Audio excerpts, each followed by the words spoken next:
Hello मेरे प्यारे बच्चों, क्या हाल चाल। बढ़िया साहब। उम्मीद है मेरे प्यारे रसगुल्ले एकदम मजे में होंगे और तैयारी भी एकदम बेहतर तरीके से चल रही होगी। और अब करना भी पड़ेगा भैया, कोई बहानेबाजी नहीं। अब आपको केवल और केवल दिन रात मेहनत करना है, पढ़ाई करनी है, तो बस यही काम करना है। बहानेबाजी तो अब बिल्कुल नहीं चल सकती, क्योंकि आपका जो शेड्यूल है जारी कर दिया गया है एग्जाम का। भाई डेट शीट आ चुकी है बच्चों, तो अब बहानेबाजी करके कर भी क्या सकते हो आप। अब तो केवल और केवल मेहनत करना है बच्चों, क्योंकि भैया अगर आप अब मेहनत से भागते हो तो कहीं ना कहीं आप बहुत पीछे चले जाओगे और आपका ही नुकसान होगा।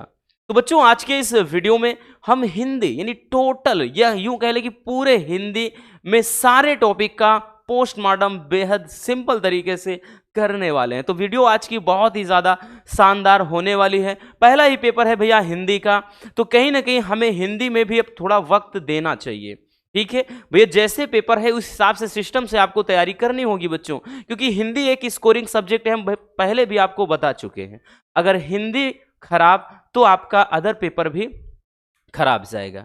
इसलिए हिंदी को बेहतर बनाओ भैया। हिंदी में अगर 90 प्लस हो गए ना रसगुल्लों, अदर सब्जेक्ट में आपका मैनेज हो जाएगा। थोड़ा भी मतलब यूं समझने की आपका कम नंबर भी रहेगा तो सब मैनेज हो जाएगा। इसलिए हमें हिंदी को बेहतर बनाना है, ठीक है ना। तो आज पूरा निपटारा होगा। ये वीडियो समझिए एक महासंग्राम है, एक रामबाण वीडियो आपके लिए है। चलिए भैया देखते हैं सामान्य हिंदी का पेपर। ठीक, आपका जो पेपर होगा भैया खंड का खंड खा में डिवाइड होगा, ठीक है ना। इतना याद रखना, पूरा सॉल्यूशन के साथ आज समझेंगे। ये समझना कि आज इसमें भैया आपको आपके लिए ये एक टैबलेट है, बस इतना कहेंगे और कुछ नहीं। ठीक, चलिए देखते हैं। तो भैया हमने बताया ना कि हिंदी का जो पेपर होगा आपका वो खंड का खंड खा में डिवाइड होगा। ठीक, सारे के सारे प्रश्न आपको करने होंगे और 100 नंबर का पेपर होगा बच्चों। याद रखना भैया, हिंदी आपका 100 नंबर का आने वाला है, ये सबको मालूम है, ठीक है ना। चलिए शुरू करते हैं बिना किसी देरी के। पहला प्रश्न है, शुरू के आपके गद्य और पद्य से 5-5 बहुविकल्पीय प्रश्न होंगे। ठीक, टोटल मिला के आपके यानी 10 नंबर मिलने वाले हैं केवल बहुविकल्पी से। तो पहला प्रश्न है, अजात शत्रु किस विधा की रचना है। ठीक, देखिए सारे रिपीट हैं। अगर आप प्रीवियस ईयर का पेपर उठाओगे तो क्वेश्चन ये बार बार पूछे गए हैं। ठीक है, तो भैया अजात शत्रु किस विधा की रचना है। देखिए यहां पर विधा पूछ लिया है। ठीक, अगर पूछ लिया जी तो भैया अजात शत्रु किसकी रचना है, तो भैया इसके रचनाकार कौन है, इसके रचनाकार कौन है, कमेंट करिएगा भैया। इससे आसान कुछ नहीं हो सकता।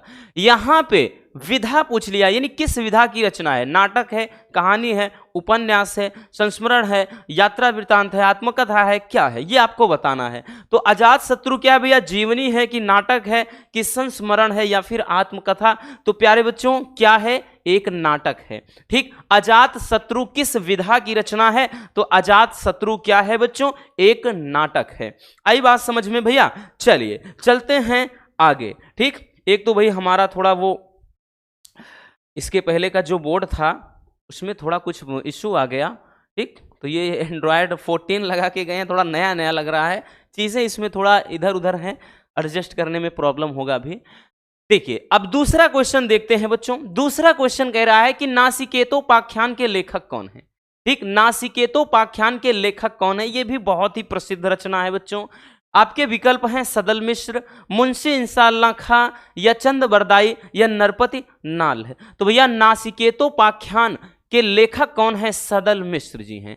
कौन, सदल मिश्र। नासिकेतोपाख्यान सदल मिश्र जी की रचना है। आई बात समझ में। चलिए रसगुल्लो आगे चलते हैं बबुआ। नेक्स्ट है कि महावीर प्रसाद द्विवेदी द्वारा संपादित पत्रिका कौन सी है। देखिए पत्रिका से संबंधित भी प्रश्न उठते हैं। तो महावीर प्रसाद द्विवेदी मतलब के द्वारा क्या है संपादित कौन सी पत्रिका है बच्चों, कवि वचन सुधा है या फिर उचित वक्ता है या भारत मित्र है या सरस्वती। तो भैया ये महावीर प्रसाद द्विवेदी जी के द्वारा जो संपादित पत्रिका है वो सरस्वती पत्रिका है। ठीक, यानी आपका ऑप्शन 4 क्या हो जाएगा, राइट आंसर हो जाएगा। ठीक है ना, समझ में आया बबुआ। चलिए आगे की तरफ चलते हैं भैया। नेक्स्ट देखते हैं बच्चों, अगला देखते हैं। देखिए कह रहा है कि संस्कृत के 4 अध्याय पुस्तक के लेखक कौन हैं। ठीक, संस्कृत के 4 अध्याय के पुस्तक के लेखक कौन हैं।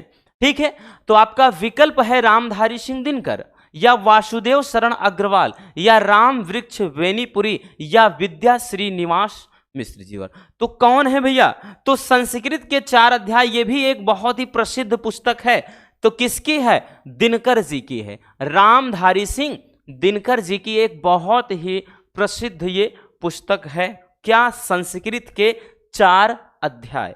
ठीक, आई बात समझ में? चलिए भैया नेक्स्ट चलते हैं कि प्रेमचंद्र कलम का सिपाही किस विधा की रचना है? तो कलम का सिपाही किस विधा है भाई? कौन सी विधा है बच्चों? आपका कहानी है बबुआ, या फिर जीवनी है, या उपन्यास है, या माय डियर स्टूडेंट रेखा चित्र है? तो प्यारे बच्चों कौन सा होगा? तो भैया ये हो जाएगा जीवनी। ठीक है ना?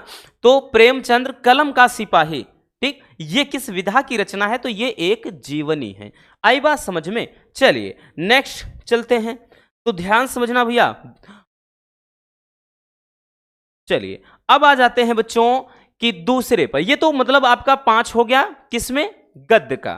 ठीक, गद्य साहित्य बोले तो आपका जो गद्य मतलब गद्य वाले में होता है। अब आ जाते हैं हम काव्य में। ठीक है ना? हम आ जाते हैं भैया, ये आपका पद्य वाला रहेगा काव्य से। ठीक, तो दूसरे का कह रहा है कि विनय पत्रिका के रचयिता कौन है? विनय पत्रिका के रचयिता कौन है आपको बताना है बच्चों। सूरदास जी, कबीर दास जी हैं, तुलसीदास जी हैं, या मलिक मोहम्मद जायसी जी हैं। ठीक, कौन सा विकल्प सही होगा बच्चों? तुलसीदास। विनय पत्रिका के रचयिता कौन है, यानी इनके कवि कौन है बबुआ? तो वो हैं तुलसीदास जी। ठीक, नेक्स्ट कि हिंदी का प्रथम कवि किसे माना जाता है? ठीक, हिंदी का प्रथम कवि किसको कहा जाता है?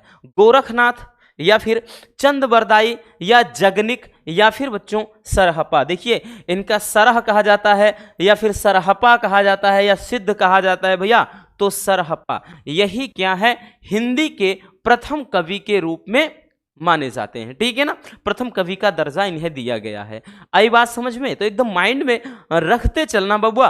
और हाँ, इस वीडियो को ज़्यादा से ज़्यादा शेयर मार दीजिए भैया। ठीक, और इसके बाद जितने भी आपके मतलब भाई बंधु हैं, जितने भी मित्र हैं, जितने आपके रिलेशन में हैं, ठीक, उन तक भैया पहुँचा देना ज़रूर। ठीक, ताकि उनकी भी एक बेहतर तैयारी हो सके। क्योंकि विदाउट एनी कॉस्ट आपके लिए इतना कुछ दे रहे हैं रसगुल्लों, तो आपका भी कहीं ना कहीं फर्ज बनता है बबुआ कि आप भी थोड़ा सहयोग करें। हमको चाहिए क्या? प्यार और सपोर्ट ही चाहिए, नहीं पैसा नहीं चाहिए आपका। ठीक है ना? तो भैया क्योंकि पैसा तो खुद आपके प्यार और दुआओं की वजह से मिल रहा है ना, आपके सहयोग से ही है, आपके सपोर्ट से ही सब कुछ है। ठीक, इसीलिए तो बोलते हैं कि आप हमारे परिवार के सदस्य ही नहीं है बबुआ, आप तो हमारी जान है। ठीक, चलिए भैया नेक्स्ट देखते हैं। गा में कह रहा कि हरी घास पर क्षण भर, हरी घास पर क्षण भर निम्नलिखित में से किसकी कृति है? ठीक, ये भी बहुत ज्यादा पूछा गया है कि हरी घास पर क्षण भर निम्नलिखित में से किसकी ये रचना है? ऑप्शन आपका है भवानी प्रसाद मिश्र, बालकृष्ण शर्मा नवीन, या फिर कह रहा है कि नागार्जुन या अज्ञेय। तो सच्चिदानंद, हीरानंद, वात्स्यायन, अज्ञेय। तो बबुआ अज्ञेय जी की रचना है ये। कौन सी? हरी घास पर क्षण भर। हरी घास पर क्षण भर किसकी रचना है? अज्ञेय जी की है। आई बात समझ में? चलिए नेक्स्ट चलते हैं भाई। कह रहा है कि निम्नलिखित में से कौन सा रामाश्रयी कवि? देखिए बबुआ रामाश्रयी पूछ रहा है, मतलब राम भक्ति शाखा कह ले या रामाश्रयी कह दे, यानी जिन्होंने प्रभु श्री राम की मतलब गाथाओं के बारे में लिखा है, उनका गुणगान किया है, उनकी महिमा का बखान किया है, उन कवि के बारे में कह रहा है। ठीक, विकल्प आपका तुलसीदास, सूरदास, कबीरदास, नागार्जुन। देखिए भैया तुलसीदास, गोकुलनाथ, ठीक, केशव, ये सभी के सभी रामाश्रयी हैं, यानी प्रभु श्री राम की लीलाओं का वर्णन इन्होंने किया है। सूरदास की जानते हैं तो भैया ये तो प्रभु श्री कृष्ण के बारे में लिखते हैं। कबीरदास तो भैया ये न प्रभु श्री कृष्ण न प्रभु श्री राम, ये निर्गुण भक्ति शाखा यानी आत्मा परमात्मा के बारे में लिखते हैं। ठीक, तो कौन सा हो जाएगा बबुआ? तुलसीदास। ठीक, तुलसीदास जी क्या है भाई? ये रामाश्रयी कवि हैं, यानी प्रभु श्री राम की मतलब रचनाओं का बखान करते हैं, मतलब उनकी कृतियों का बखान करते हैं। ठीक, उनके चरित्र का बखान करते हैं, उनकी लीलाओं का बखान करते हैं। अगला प्रश्न, साकेत किसकी रचना है? यह भी बहुत ही प्यारा सा क्वेश्चन है। साकेत कई बार पूछा गया है भैया कि साकेत कह रहा है कि किसकी रचना है? आपका विकल्प है मैथिली शरण गुप्त, या फिर भैया हरिऔध, या फिर बच्चों जयशंकर प्रसाद, या फिर निराला जी। तो बच्चों आपका ये जो साकेत है ये मैथिली शरण गुप्त जी की रचना है। साकेत गुप्त जी की रचना, मैथिली शरण गुप्त में देखो जब साहित्यिक परिचय बताया था तो याद हो बबुआ, साकेत उन्हीं की रचना है, ठीक है ना। चलिए अब चलते हैं भैया हम आगे की तरफ, आगे चलते हैं बच्चों। नेक्स्ट क्वेश्चन देखिए, अब जो आपका तीसरा क्वेश्चन होगा, ठीक, जो तीसरा होगा क्वेश्चन नंबर 3, वो आपका हिंदी मतलब गद्य साहित्य से होगा। पूरे के पूरे बच्चों कितने नंबर का होगा भैया, तो ये आपका होगा पूरे 10 नंबर का, ठीक, 10 नंबर का पूछा जाएगा, ठीक है ना। वो इसलिए क्योंकि आपका एक दिया रहेगा गद्यांश, यानी गद्य का एक कोई हिस्सा दिया रहेगा बच्चों। 5 प्रश्न होंगे रसगुल्लों उसमें, प्रत्येक क्वेश्चन 2 नंबर कैरी करेगा। इस तरह से प्यारे बच्चों 10 नंबर का टोटल ये क्वेश्चन हो जाएगा, ठीक है ना। कितने नंबर का बबुआ, तो 10 नंबर का ये टोटल आपका क्वेश्चन बनेगा, ठीक, याद रखना, इसलिए वो मोस्ट इंपॉर्टेंट है। मान ले ये देखिए फिक्स वाले हैं, 100% देकर नंबर जाएंगे। मान लेते हैं कि कभी कभार आप रचना भूल, मतलब किस चैप्टर से है भूल गए, कौन से लेखक या कवि हैं भूल गए, तब भी आपको 8 नंबर तो श्योर है मिलने हैं। क्यों, क्योंकि ये जो दिया रहता है, ठीक, इसी में से आपको इन प्रश्नों का उत्तर देख के लिखना है, ठीक, ढूंढना है आपको। तो दिए गए गद्यांश पर आधारित निम्नलिखित प्रश्नों का उत्तर दीजिए, ठीक है ना। आपका दे दिया है कि भाषा स्वयं संस्कृति का एक अटूट अंग है, ठीक, संस्कृति परंपरा से निश्रित होने पर भी परिवर्तनशील और गतिशील है, उसकी गति विज्ञान की प्रगति के साथ जोड़ी जाती है। कह रहा है कि आगे बोला है कि वैज्ञानिक आविष्कारों के प्रभाव के कारण उद्भूत कह रहा है नई सांस्कृतिक हलचलों को शाब्दिक रूप देने के लिए भाषा के परंपरागत प्रयोग पर्याप्त नहीं है। इसके लिए नए प्रयोग मतलब प्रयोगों की नई भाव योजनाओं को व्यक्त करने के लिए नए शब्दों की खोज की महती आवश्यकता है। महती का मतलब बहुत ही ज्यादा जरूरी, ठीक है ना। यहां पर अब देखिए प्रश्न पे आते हैं कि गद्यांश का शीर्षक और लेखक का नाम लिखिए। तो बबुआ गद्यांश का शीर्षक लिखना है, तो भैया शीर्षक का मतलब क्या होता है, चैप्टर का नाम, ठीक, शीर्षक क्या है, भाषा और आधुनिकता है, भाषा और आधुनिकता, क्या है, आधुनिकता, ठीक, भाषा और आधुनिकता, ये चैप्टर का नाम है प्यारे बच्चों।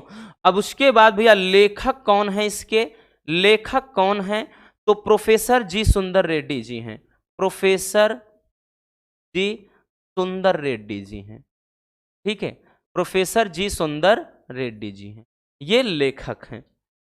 आगे आते हैं, भाषा किसका अभिन्न अंग है, तो आप देखिए कि भाषा स्वयं संस्कृति का एक अटूट अंग है। अटूट का मतलब भाई जो कभी टूटे ही ना, अभिन्न जो अलग ना हो, ठीक। तो भैया किसका, तो यहां पे इसकी जगह क्या हो जाएगा भैया, तो संस्कृति का, संस्कृति का। बट आपको वहां पर ऐसे नहीं लिखना है, आपको तो बबुआ पूरा अच्छे से लिखना है। आप लिखेंगे कि भाषा, ठीक है, तो यहां पे ध्यान दीजिए ये किसका की जगह रहेगा, ठीक, जहां किसका है तो वहां पे यही चीज रहेगा। तो भाषा संस्कृति का अटूट अंग है या अभिन्न अंग है, इस तरह से आपको लिखना है। आगे कह रहा है कि रेखांकित अंश की व्याख्या करना है।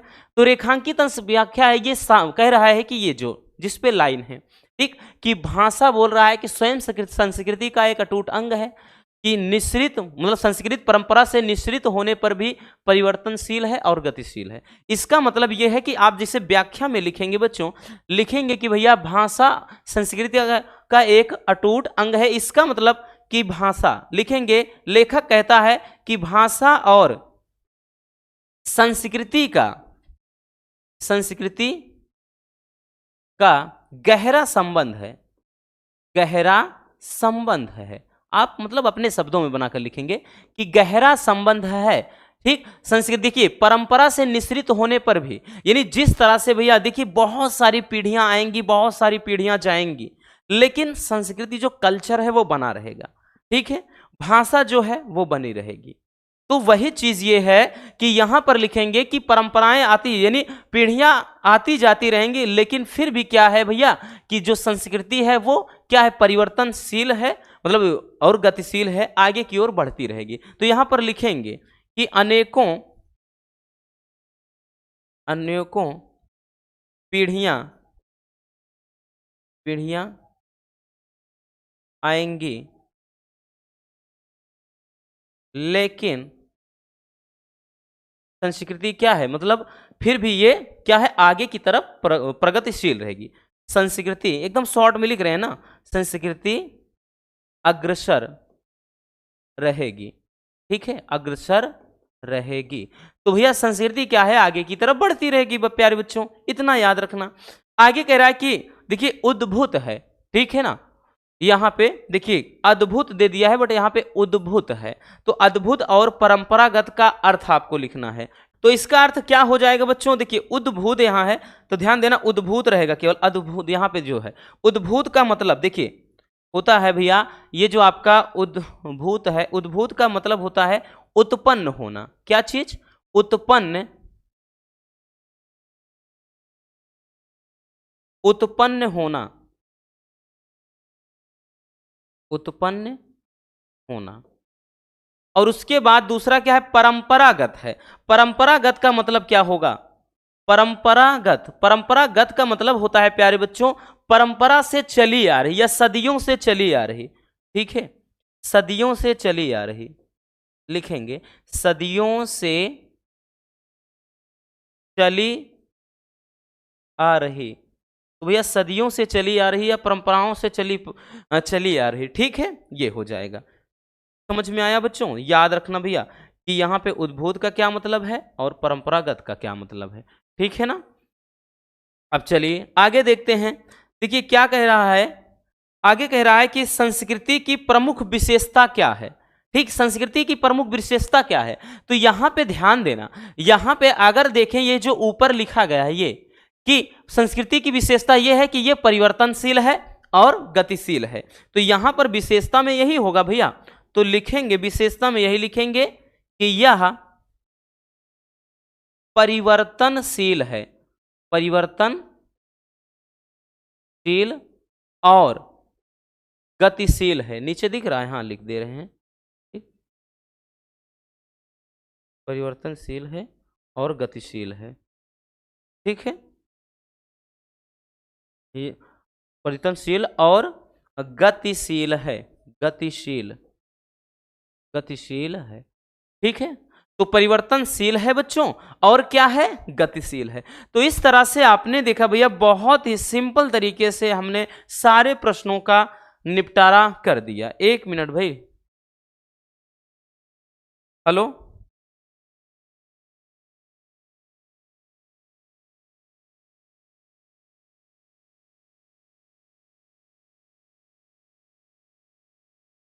ठीक है। तो इस तरीके से आपको बहुत ही सिंपल तरीके से एकदम ठंडे मन से इसका निपटारा करना है। वहां अथवा करके आएगा बच्चों, एक और होगा, तो आपकी मर्जी ना, आप चाहे एक करेंगे या अथवा करके जो नीचे दिया रहेगा उसको करेंगे, तो केवल एक करना है, इसलिए फायदेमंद है क्योंकि अथवा में पूछेगा।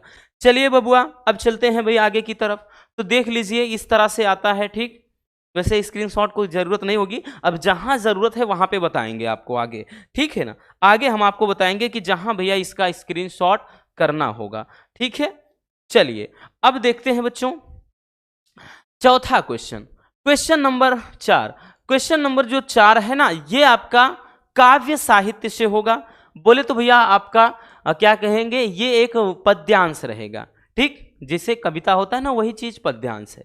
तो ये इसमें क्या होगा, इसमें भी अथवा अथवा करके यानी 2 क्वेश्चन होंगे, यानी 2 पद्यांश रहेंगे, क्वेश्चन नहीं 2 पद्यांश रहेंगे, 2 में केवल एक ही करना है आपको, ठीक। जैसे भैया क्वेश्चन नंबर 4 में कि दिए गए पद्यांश पर आधारित निम्नलिखित प्रश्नों का उत्तर दीजिए। तो जैसे आपने इसके पहले किया गद्यांश में, उसी तरह से पद्यांश में होगा, ठीक है। तो जैसे एक दिया है कि भैया नील परिधान विच सुकुमार खुल रहा मृदुल अधखुला अंग, खिला हो ज्यों बिजली का फूल मेघवन बीच गुलाबी रंग, ओह वह मुख पश्चिम के व्योम बीच जब घिरते हो घनश्याम, अरुण रविमंडल उनको भेद दिखाई देता हो छवि धाम, ठीक है। बड़ा ही एक प्यारा सा पद्यांश है। और आपको याद हो बच्चों, तो हमने श्रद्धा और मनु में ये बताया है, हमने श्रद्धा और मनु में इसको बताया है, ठीक है ना, इसीलिए भैया वहां पर भी हम चैप्टर वाइज सारे इंपॉर्टेंट जितने भी आपके पद्यांश हैं करवा रहे हैं, ठीक।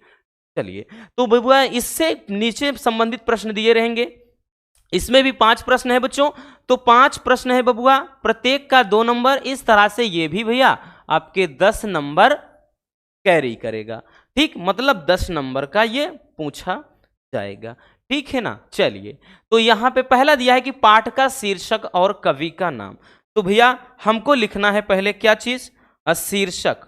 ठीक है, तो सबसे पहले बच्चों शीर्षक लिखना है, शीर्षक क्या है, कौन है, और उसके बाद इसके कवि का भी नाम लिखना है। ठीक, इनके कवि कौन है, तो आपको शीर्षक और कवि दोनों के नाम लिखना है। शीर्षक बोले तो चैप्टर कौन सा है, चैप्टर कौन सा है भैया, तो श्रद्धा मनु। ठीक, श्रद्धा मनु है, श्रद्धा मनु है। और कवि कौन है, जयशंकर प्रसाद जी हैं, जयशंकर प्रसाद जी। ठीक है ना, तो जयशंकर प्रसाद जी हैं, याद रखना, जयशंकर प्रसाद जी। ठीक, ये तो है। अब आते हैं कि उपयुक्त कविता में किसके रूप का वर्णन किया गया है। देखिए बताया है अच्छे से कि नील परिधान बिच सुकुमार खुल रहा मृदुल अधखुला अंग। यानी जब मनु श्रद्धा की तरफ देखते हैं, मतलब परिचय उनसे पूछते हैं, तो मनु क्या करते हैं, श्रद्धा की तरफ देखते हैं और श्रद्धा का सौंदर्य देखते हैं। उनके सौंदर्य का बखान किया गया कि नील परिधान यानी नीले वस्त्रों के बीच में सुकुमार यानी अत्यंत कोमल खुल रहा मृदुल अर्ध खुला अंग, यानी जो उनके शरीर का यानी बदन जो होता है वो खुला होता है नीले वस्त्रों के बीच। ठीक, तो यानी श्रद्धा का जो कोमल शरीर होता है वो नीले वस्त्रों के बीच में इस तरह चमक रहा होता है कि मानो खिला हो ज्यों बिजली का फूल, कि जैसे कोई बिजली का गुलाबी रंग का फूल खिल गया हो। मेघ वन बीच गुलाबी रंग, यानी क्या है, मेघ यानी बादल रूपी बगीचे में। ठीक, यानी श्रद्धा के सौंदर्य को देखकर ऐसा लगता है कि श्रद्धा का शरीर, ठीक है, यानी जो कोमल गुलाबी अंग होता है वो नीले वस्त्रों के बीच में ऐसा लगता है कि जैसे बादलों के बीच में यानी नीले बादलों के बीच में बिजली का कोई गुलाबी फूल खिल गया हो। फिर आगे है कि ओ वह मुख पश्चिम के व्योम बीच जब घिरते हो घनश्याम, यानी उनका जो मुख का सौंदर्य होता है चेहरे का, वो ऐसा प्रतीत होता है कि भैया यहाँ पे अरुण रविमंडल उनको भेद दिखाई देता हो छविधाम, कि जैसे क्या होता है पश्चिम की तरफ जब सूर्य छिपता है तो उन मतलब क्या है बादलों को भेद करके जो सूर्य की चंचल किरणें निकलती हैं तो जो चारों तरफ लालिमा फैल जाती है, वैसा ही सुंदर नजारा क्या है श्रद्धा के मुख का होता है। ठीक, तो वही है। तो भैया उपयुक्त कविता में किसके रूप का वर्णन किया गया है, तो अब तो जान गए ना, तो श्रद्धा के रूप का वर्णन किया गया है बच्चों, श्रद्धा। तो आप लिखेंगे वहां पूरा, लिखेंगे उपयुक्त कविता में श्रद्धा के रूप का वर्णन किया गया है। ठीक है, आगे बिजली के फूल से क्या तात्पर्य है, तो बिजली का फूल का मतलब क्या है भैया। ठीक, बिजली का फूल से क्या मतलब है, तो बिजली के फूल का मतलब क्या है, श्रद्धा का कोमल शरीर। ठीक है, यानी श्रद्धा का कोमल जो गुलाबी शरीर होता है, गुलाबी, ठीक, शरीर, वही तो होता है गुलाबी फूल, यानी बिजली का फूल जो होता है। आगे कह रहा है कि रेखांकित अंश की व्याख्या करना है भैया, तो नील परिधान विश्व कुमार, अभी तो इतना अच्छे से व्याख्या बताया ना भैया, व्याख्या में तो इतने अच्छे से समझाया ना कि यहाँ पर लिखेंगे कि भाई कवि कहता है, ठीक, कि श्रद्धा मतलब मनु, यहाँ पे क्या है, मनु श्रद्धा की तरफ देखते हैं तो श्रद्धा का कोमल शरीर नीले वस्त्रों के बीच में ऐसे दिखाई पड़ता है जैसे नीले बादलों मतलब नीले बादलों के बीच में या नीले बादल रूपी जो बगीचे हैं उनके बीच में बिजली का कोई गुलाबी फूल खिल उठा हो। बस यही क्या है व्याख्या हो जाता है। आगे लिखेंगे बबुआ, मतलब अगला है परिधान और छविधाम का अर्थ लिखिए। तो परिधान, ठीक है, किसका लिखना है भैया, परिधान, तो यहां पे परिधान और उसके बाद छविधाम, छविधाम, परिधान और छविधाम का अर्थ लिखना। परिधान का मतलब होता है भैया वस्त्र, एक कोमल वस्त्र जो उनके मतलब सुंदर वस्त्र होते हैं, परिधान। छविधाम का मतलब क्या है, सौंदर्य का घर। ठीक, छविधाम का मतलब सौंदर्य का नजारा होता है, तो हम सौंदर्य का घर लिख देते हैं। ठीक, ये सौंदर्य का पूरा एक खजाना, तो ये हो जाता है। तो इस तरीके से आपके इसमें भी हमने बताया ना कि भैया अथवा करके यानी दो आएंगे, एक तो आराम से निपट ही जाएगा, कोई टेंशन वाली बात नहीं है। ठीक है ना। चलिए बबुआ आगे की तरफ चलते हैं भाई, स्क्रीनशॉट करना हो कर लीजिए। वैसे इसकी भी कोई विशेष जरूरत है नहीं, है ना। चलिए आगे चलते हैं भैया। अब देखिए बच्चों, अगला क्वेश्चन क्या है। अगला क्वेश्चन है कि निम्नलिखित, यानी 5वें में बबुआ आपका कि बोलेगा कि निम्नलिखित में से किसी एक लेखक का साहित्यिक परिचय लिखते हुए उनकी प्रमुख कृतियों का उल्लेख करना है। ठीक, तो ये आपका भैया प्रमुख कृतियां लिखना है। ठीक, अब ये क्वेश्चन बोल देगा भैया अधिकतम शब्द सीमा, वहां पे लिख देगा कि अधिकतम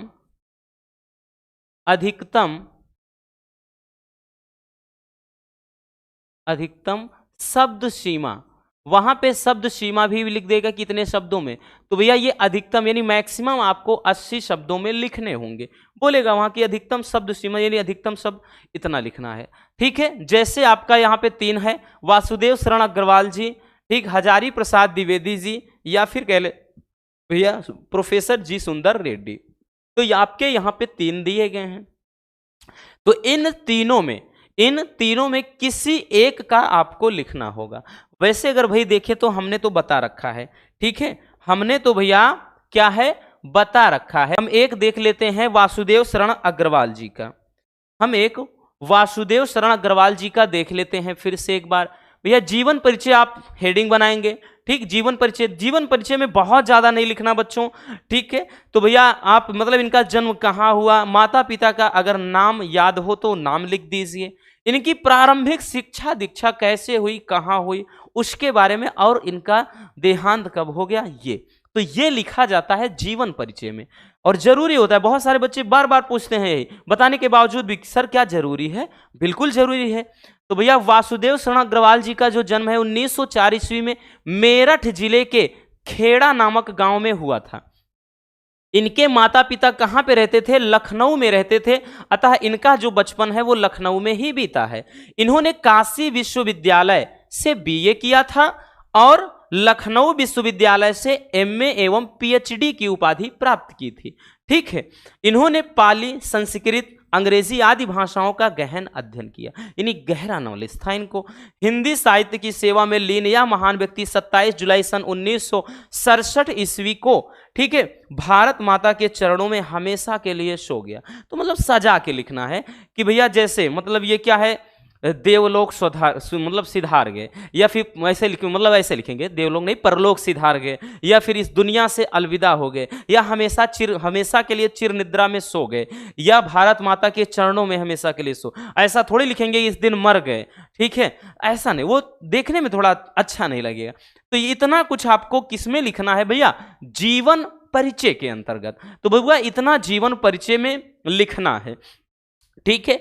अब जीवन परिचय के बाद बबुआ आप क्या लिखेंगे, साहित्यिक परिचय। तो भैया साहित्यिक परिचय भी लिखना है। तो साहित्यिक परिचय यही तो प्रमुख होता है, यही भैया आपका क्या होता है, प्रमुख होता है, क्योंकि साहित्यिक परिचय ही आपका प्रमुख है। ठीक, इसलिए साहित्यिक परिचय थोड़ा सही से लिखेंगे, थोड़ा ज्यादा लिखेंगे। साहित्यिक परिचय में लिखना है कि वासुदेव शरण अग्रवाल ने कविता लेखन से अपना साहित्य प्रारंभ किया। ठीक है, यह लखनऊ एवं मथुरा के पुरातत्व संग्रहालय में निरीक्षक, केंद्रीय पुरातत्व विभाग के संचालक और राष्ट्रीय संग्रहालय दिल्ली के अध्यक्ष रहे। ठीक है, याद रखना, ये तो बहुत ज्यादा, अगर 5 से 7 सेट बन रहे ना तो 4 से 5 सेट में कब्जा रहता है। ठीक है, वासुदेव शरण अग्रवाल का इतना इंपॉर्टेंट है। तो भैया ये क्या थे, बार बार आप ऐसे देखेंगे ना तब भी रट जाएगा, रटने की जरूरत नहीं है। ये लखनऊ एवं मथुरा के पुरातत्व संग्रहालय में, मतलब इनको पुरानी चीजों के बारे में मतलब जानना अच्छा लगता था, जैसे खुदाई हड़प्पा हो गई, मोहनजोदड़ो हो गया ना, तो उन सब के बारे में, ठीक, मांटगोमरी वगैरह हो गया, तो उन सब के बारे में क्या है जानना इनको अच्छा लगता था। जो पुरानी चीजें, पुरातत्व का मतलब ही होता है जो मतलब बहुत न जाने कितने लाखों हजारों वर्ष पहले जो चीजें थी, तो उनके बारे में जानकारी लेना, वहां की वस्तुओं को इकट्ठा करना, ये सब करना पुरातत्व विभाग करता है। तो ये लखनऊ और मथुरा के पुरातत्व संग्रहालय में निरीक्षक थे और केंद्रीय पुरातत्व विभाग के संचालक और राष्ट्रीय संग्रहालय दिल्ली के अध्यक्ष भी रहे हैं। ठीक है, इन्होंने साहित्य जीवन में साहित्य के साथ साथ पुरातत्व को भी अपने अध्ययन का एक विषय बना लिया। बताया ना कि भाई पुरातत्व में भी इनका बहुत ही ज्यादा मतलब इंटरेस्ट था। ठीक, ये भाषा और साहित्य के प्रकांड विद्वान थे तथा बाद में इन्होंने मुख्य रूप से पुरातत्व को ही अपना विषय बना लिया, यानी कुल मिलाकर पुरातत्व विभाग में एकदम से लीन हो गए। इनकी भाषा शुद्ध खड़ी बोली है, ठीक है, और यानी ये जो रचना लिखते हैं वो खड़ी बोली में ही लिखते हैं। इन्होंने अपनी भाषा में अनेक देशज शब्दों का प्रयोग किया है। ये केवल एक गद्य लेखक ही नहीं भैया, बल्कि ये काव्य प्रेमी थे, यानी काव्य में भी ये लिखा करते थे, ठीक है। तो ये हो जाएगा साहित्यिक परिचय। तो भैया साहित्यिक परिचय में बच्चों इतना कुछ आपको लिखना है। आई बात समझ में बबुआ? तो साहित्यिक परिचय भैया कैसे लिखना है वो समझ में आ गया है ना। तो ये साहित्यिक परिचय में लिखना है। आई बात समझ में? चलिए अब आगे देखते हैं। तो भैया ये तो हो गया इनकी साहित्यिक परिचय। अब कृतियां लिखेंगे प्यारे बच्चों। कृतियां भैया या फिर रचनाएं। अब कृतियों का मतलब क्या है? देखिए कृतियों में वही चीज है, रचनाएं इनकी कौन कौन सी है, ठीक। तो वासुदेव शरण अग्रवाल जी निबंध संग्रह, शोध व संपादन के क्षेत्र में इन महत्वपूर्ण कार्य किया था। अब जैसे यहां पे है तो भैया सबसे पहले हम हेडिंग वही चीज बना देंगे, निबंध संग्रह। यानी इन्होंने निबंध कौन कौन सा लिखा, याद कर लेना बच्चों। कल्प वृक्ष, कल्पलता, पृथ्वी पुत्र, वागधारा, वेद विद्या आदि, ये इनके निबंध थे।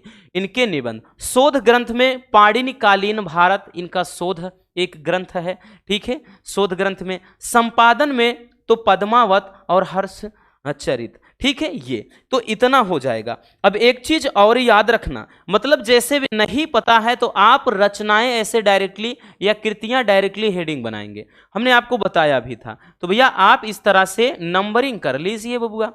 मान लेते हैं आपको नहीं पता तो आप ऐसे नंबरिंग कर लीजिए। नंबरिंग करके ये किसी को भाई याद इतना ज्यादा नहीं हो पाता, भूल जाते हैं कौन सा निबंध, कौन सा लेख, मतलब कहानी, कौन सा उपन्यास, कौन सा नाटक, नहीं पता, कोई भी बात नहीं। आप डायरेक्टली आ जाइए भैया, ऐसे इनकी रचनाएं 2-3 याद रख लीजिए, ठीक। कल्पलता, जैसे कल्पलता हो गया, वागधारा हो गया, ठीक है, वागधारा हो गया। उसके अलावा आपका कल्प वृक्ष हो गया, कल्प वृक्ष, ठीक। जितना उसके बाद यहाँ पे पद्मावत, तो ऐसे 4, मतलब 4 मिनिमम 4 तो याद रहना ही चाहिए, ठीक, 4 से कम नहीं करना। तो ऐसे इनकी रचनाएं लिख दीजिए, बस हो गया पूरा नंबर। इतना कुछ लिखने की जरूरत नहीं कि भैया निबंध कौन सा है, ठीक, कौन सा क्या है, तो नहीं सोचना। हमने बताया ना कि याद है तब अच्छी बात है, नहीं पता है ऐसे रचनाएं हेडिंग बनाइए, इसे फटाक से लिख दीजिए, मिल जाएगा पूरा आपको नंबर, ठीक। चलिए समझ में आया भैया? चलिए इसको भैया स्क्रीनशॉट करना हो कर लीजिए, ठीक।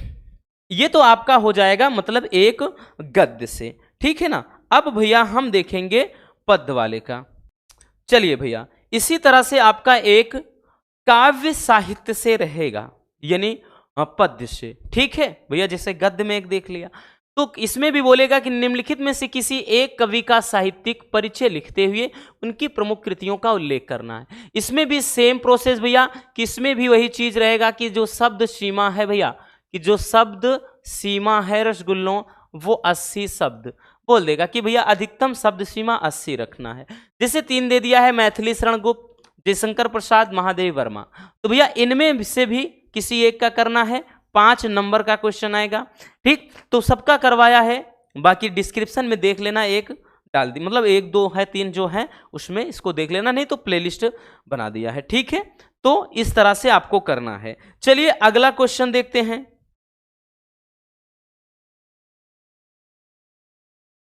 चलिए अब हम देखते हैं भैया क्वेश्चन नंबर 6।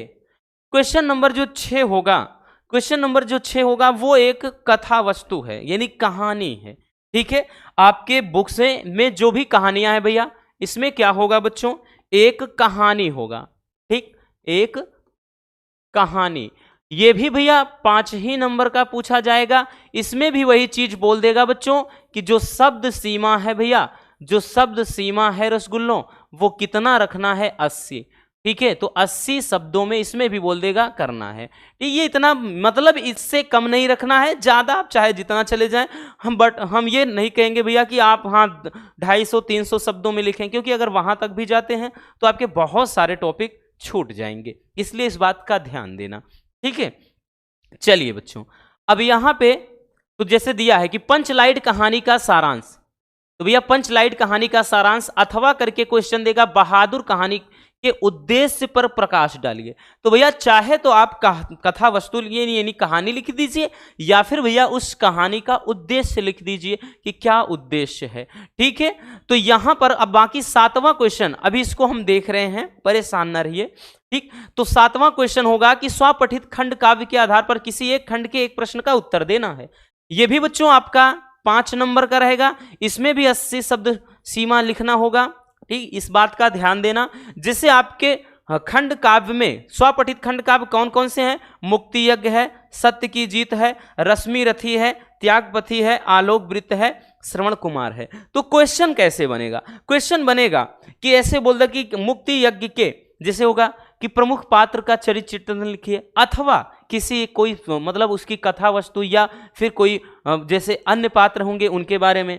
ठीक, इस तरह से आएगा। जैसे आलोक वृत्त में आ जाएगा तो बोल देगा इसके प्रथम सर्ग की कथा वस्तु लिखिए, अथवा कर देगा कि इसके मतलब प्रमुख पात्र यानी महात्मा गांधी जी का चरित्र चित्रण लिखिए। श्रवण कुमार में ऐसा आएगा। तो जो जहां से हैं, आपके जिले में जो चलता है वहां के अकॉर्डिंग।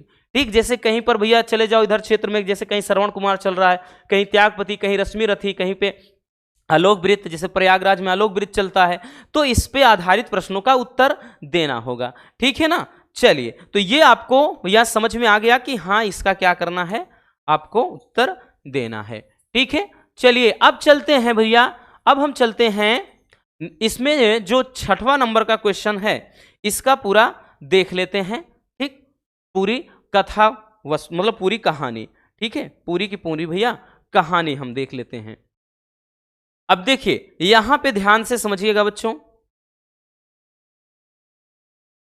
कि पंचलाइट कहानी का सारांश। अब बहुत ज्यादा डीपली नहीं जाएंगे, पंचलाइट को तो हमने 2 से 3 बार अच्छे से समझाया है। पंचलाइट एक ऐसी कहानी है जिसमें क्या होता है कि गांव के भोले भाले लोगों के बारे में बताया गया है, वहां के कल्चर के बारे में बताया। और बात कर ले भैया तो ये एक क्या है, बिहार, एक बिहार के एक छोटे से प्रांत, एक छोटे से गांव की कहानी है, जहां पे यानी बहुत समय पहले की है कि जब वहां के लोग क्या थे भैया, पूरी तरह से हर चीज से अनजान थे। तो वो गांव के मेला, मतलब हर साल गांव का मेला का आयोजन होता था। तो एक साल वो क्या करते हैं कि गांव के लोग सब पैसा इकट्ठा करके एक पंचलाइट, बोले तो लालटेन जिसे कहते हैं, वो खरीद लेते हैं।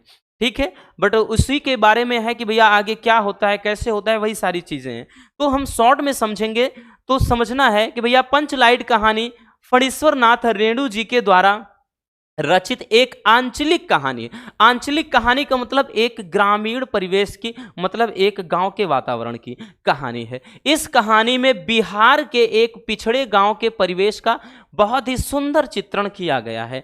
ठीक है, हमने बताया ना भैया, इस गांव में गोधन नाम का एक लड़का होता है जो गांव की एक मुनरी नाम की लड़की से क्या करता है, प्रेम करता है। मतलब ये गोधनवा को का है, मुनरी से प्यार हो गया है। ठीक है भैया, मुनरी की जो माँ है गुलरी काकी, ठीक, उनका नाम है गुलरी।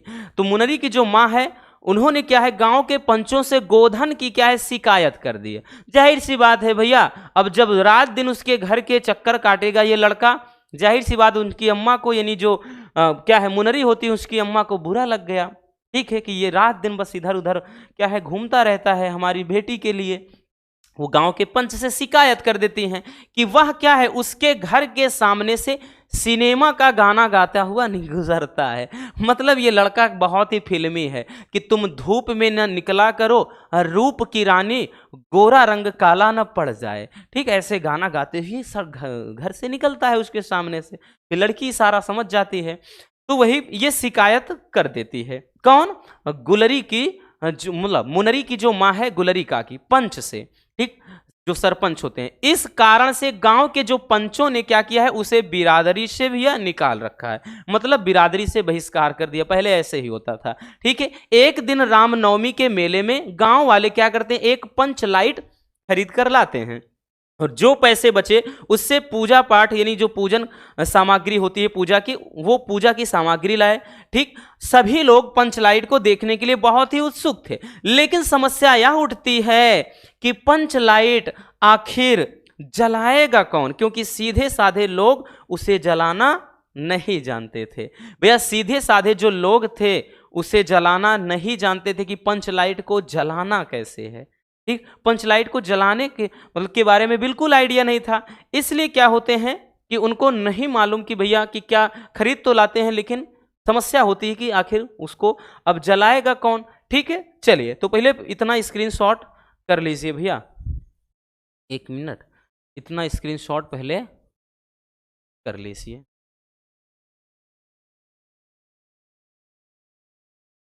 ठीक है, इतना स्क्रीनशॉट कर लीजिए पहले।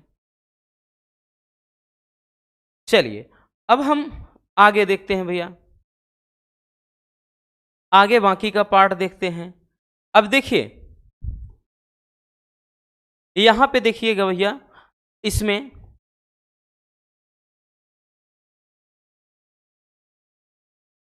आगे क्या होता है, हमने बताया ना कि भाई जानते नहीं है कि जलाना कैसे है। तो मुनरी को पता था, मुनरी को पता था और क्या मालूम था कि गोधन क्या है, पंच लाइट जलाना जानता है। मुनरी ये बात भली भांत तरीके से मतलब अच्छे से जानती थी कि जो पंच लाइट है वो गोधन जला लेगा। ठीक है, वह बड़ी ही चतुराई से अपनी सहेली कनेली, उसकी एक सहेली होती है उसका नाम कनेली होता है, कान में बोल देती है कि हे कनेली, तो जानती हो कि जो मेरा वो है ना, कौन है, अरे भाई वही, कौन, नाम तो लेती नहीं है। तो कहती है वो जो है वो जलाना जानते हैं पंचलाइट को, तुम जाके पंच को बोल दो, हम तो नहीं कहेंगे डायरेक्टली। बोलेगी कि देखो अपने प्रेमी के लिए इतना ज्यादा परेशान है। तो वो क्या करती है कि मुनरी क्या है, गुलरी को समझा, मतलब वो कनेली को बोलती है। ठीक, क्योंकि उससे पता था कि गोधन पंचलाइट जला लेता है, लेकिन समस्या यही थी कि भाई सबने तो बिरादरी से निकाल दिया था उसको। तो वो अपने सहेली कनेली के माध्यम से यह बात पंच तक पहुंचा देती है। पंच गोधन को पुनः बिरादरी में शामिल करने के लिए मान जाते हैं। ठीक है भाई, क्यों, क्योंकि यहां मान सम्मान और इज्जत वाली बात थी। जो अन्य बिरादरी के लोग थे वो मजाक उड़ाते थे, वो बोलते थे ये लो पंचलाइट लाए लेकिन जलाना नहीं जानते, वो बोलते थे उठक बैठक करो तब जल जाएगी, कोई बोलता है मंत्र फूंक दो जल जाएगी, तो उनका मजाक उड़ाते हैं। तो पंच को भी लगता है कहीं ना कहीं चलो भाई इज्जत बच जाए, इससे बढ़कर क्या है। तो वो क्या है, फिर से उसको बुला लेते हैं और गोधन क्या करता है, पंच लाइट को जला दे, यानी गरी का तेल डालकर जला देता है। उतना डीपली नहीं जाना है। मुनरी की जो माँ है गुलरी काकी, वो काफी प्रसन्न होती है और गोधन को शाम को भोजन के लिए आमंत्रित कर देती है कि ठीक है आओ माय डियर, शाम को डिनर कर लो। ठीक है ना, तो यहां पर क्या है, उसको ये वही वाला सीन हो जाता है कि शायद मेरी शादी का ख्याल दिल में आया है, इसीलिए अम्मा ने तुम्हारी हमको खाने पे बुला लिया है। ठीक है ना, चाय पे नहीं, खाने पे डायरेक्टली। तो भैया वो क्या होता है, पंच भी काफी अत्यधिक उत्साहित होकर गोधन को कहते हैं तुम्हारा 7 खून माफ, तुम्हारा 7 खून माफ हो गया भैया। अब क्या करना, खूब गाओ सलीमा का गाना, कि सलीमा का गाना अब खूब गाओ, नाचो, एंजॉय करो। ठीक, पंच लाइट की रोशनी में लोग कीर्तन और भजन करते हैं तथा खुशियां मनाते हैं। तो ये पूरा कहानी हो जाता है भैया पंच लाइट का। ठीक है ना, तो पंच लाइट का बबुआ ये क्या हो जाएगा भैया, सारांश हो जाता है। ठीक है, पंच लाइट कहानी का सारांश। आई बात समझ में? चलिए इसको भी स्क्रीनशॉट कर लीजिए। चलिए भाई अब हम चलते हैं आगे। चलिए अब देखते हैं भैया यहां पे खंड खा। ठीक है, खंड खा। अब खंड जो खा है बच्चों ध्यान से समझिएगा, खंड खा आपका होगा पूरा का पूरा आधे से ज्यादा क्वेश्चन व्याकरण पर आधारित। ठीक, व्याकरण पर आधारित, बाकी और इसमें संस्कृत दिग्दर्शिका से भी क्वेश्चन रहेगा। ठीक है ना, तो यहां पे चलिए शुरू करते हैं बच्चों कि दिए गए संस्कृत गद्यांश में किसी एक का संदर्भ सहित हिंदी में क्या करना है, अनुवाद करना है। तो बच्चों ये क्वेश्चन नंबर 8 होगा। और एक चीज ध्यान देना भैया, ये 7 नंबर का क्वेश्चन होगा। कितने नंबर का बच्चों, 7 नंबर का। और इसमें भी 2 आएंगे, अथवा अथवा करके दिया रहेगा। 1 मिनट पहले पानी पी लेते हैं भाई, मुंह सूख रहा है।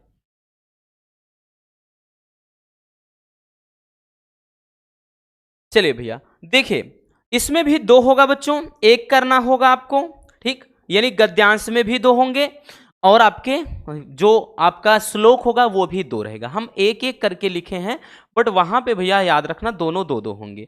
7 नंबर का होगा, इसलिए बहुत ज्यादा महत्वपूर्ण है। देखिए जैसे एक दिया है संस्कृत का कि संस्कृतस्य साहित्यम सरसम व्याकरणस्य सुनिश्चितम तस्य गद्य पद्य चालालित्यम भावबोध सामर्थ्यम अद्वितीयम श्रुति माधुरस्य वर्तते किम बहुना चरित्र निर्माणार्थ यादृशी सत्प्रेरणा संस्कृत वाग्मयम ददाति ना तादृशी किंची दन्यत।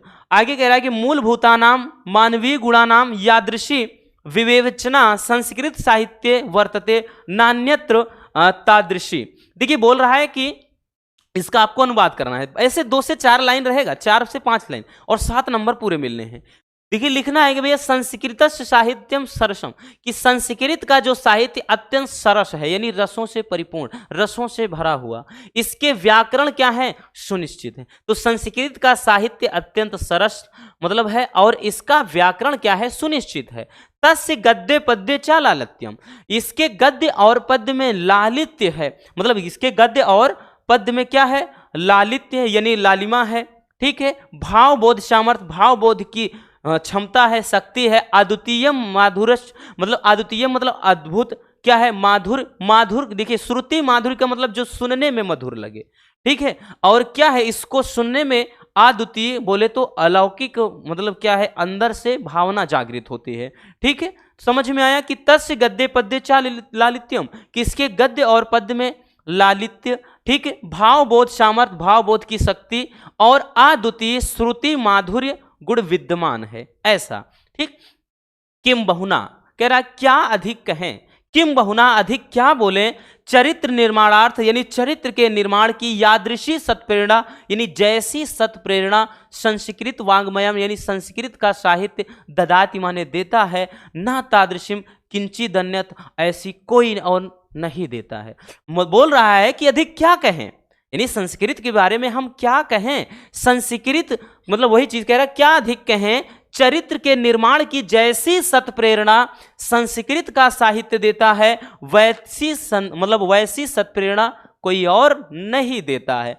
आगे कह रहा है कि मूलभूता नाम यानी मूलभूत मानवीय गुणा नाम, कि मूलभूत मानवीय गुणों की यादृशी विवेचना यानी जैसी विवेचना संस्कृत साहित्य वर्तते यानी संस्कृत के साहित्य में है, ना तादृशी वैसी अन्य कहीं पर नहीं है। ठीक है, कि मूलभूत मानवीय गुणों की जैसी विवेचना संस्कृत का साहित्य यानी साहित्य में है, यानी संस्कृत का साहित्य जो देता है वैसा अन्य कहीं पर नहीं है। तो इस तरीके से आपको क्या करना है भैया, पूरा का पूरा इसका निपटारा कर देना है, मतलब ये 7 नंबर का आएगा, अथवा में एक और रहेगा तो आप चाहे उसको करेंगे चाहे एक। ठीक, अब उसके बाद 8 का जो खा होगा बबुआ, इसमें क्या होगा, 2 श्लोक दिए रहेंगे, बोल देगा कि निम्नलिखित में से किसी एक श्लोक का संदर्भ सहित हिंदी में, संदर्भ हाँ इतना जरूर लिखना होगा।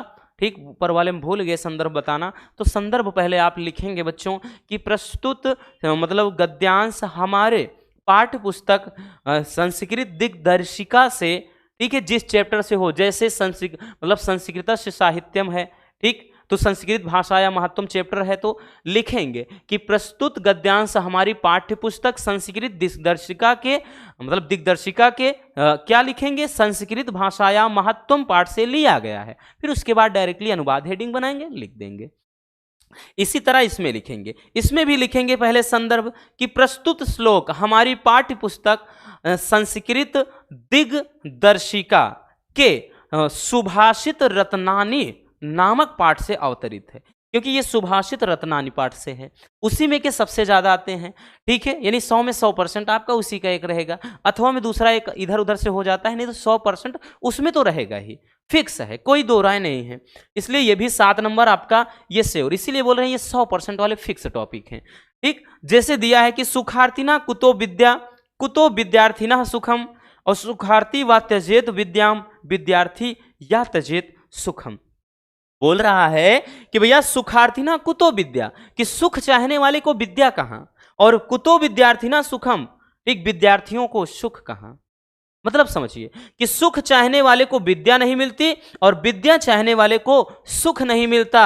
सुखार्थी व त्यजेत विद्याम, यानी सुख चाहने वाले को विद्या छोड़ देनी चाहिए, विद्यार्थी या त्यजेत सुखम, और विद्यार्थियों को सुख त्याग देना चाहिए। तो भैया स्पेशली हमने आप सबके लिए ये लिखा है, ये वाला श्लोक तो हमने जानबूझकर लिखा है कि आप तो कुछ पल्ले पड़ जाए प्रभु, आपको अब तो कुछ समझ में आ जाना चाहिए कि भैया आराम मौज मस्ती इधर उधर घूमना टहलना और पढ़ाई सब एक साथ नहीं हो सकता। या तो आप घूम लो, मौज मस्ती कर लो, या तो भैया दिन रात पढ़ाई कर लो। क्योंकि यहां पे साफ साफ बोल रहा है ना कि सुखार्थी ना कुतो विद्या, सुख चाहने वाले को विद्या कहां। पता चले खाना खाकर यहां पे डकार मार के सो जाओ तो भैया क्या ये पढ़ाई है? नहीं, ये सुख है। सुख लोगे विद्या नहीं मिलेगी। तो सुख चाहने वाले को विद्या नहीं मिलती। वही कह रहा कि सुख चाहने वाले को विद्या कहां और विद्यार्थियों को सुख कहां। कहने का मतलब अगर सुख चाहते हो विद्या छोड़ दो और विद्या चाहते हो सुख छोड़ दो। ठीक है, वही कह रहा है कि भैया सुखार्थी को क्या है, विद्या छोड़ देनी चाहिए। यानी सुख चाहने वाले को विद्या छोड़ देनी चाहिए